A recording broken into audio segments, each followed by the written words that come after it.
Thanks for coming by.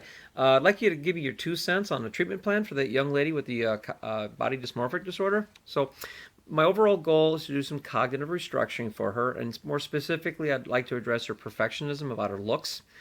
Since she seems very motivated to get better, I was thinking of starting with a very Socratic, non-directive method of questioning about what's going on with her. I wanted to look, maybe exploring her concerns and feelings about how things are going, to get at really what's driving those thoughts, or what's driving the way things are going.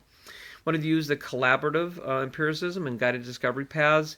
Again, working together with her to do some reality testing about, well, does the evidence really fit what's going on with her?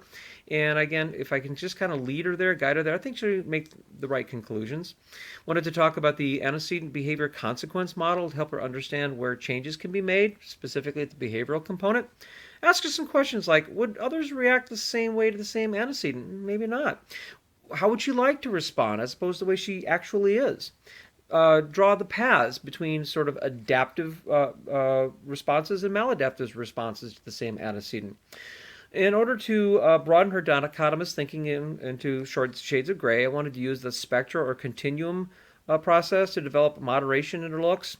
Wanted to, of course, validate her chosen end first. Maybe there was an adaptive method for her looks to be perfect all the time, but maybe not working for her so much anymore.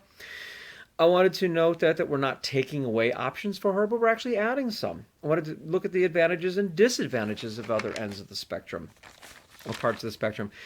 And because I suspect she has a schema or core belief that she's unacceptable and generally has low self-esteem, I need to help her broaden her self-perception beyond looks into other, less noticeable traits, such as loyalty and kindness, where she seems to have some strengths.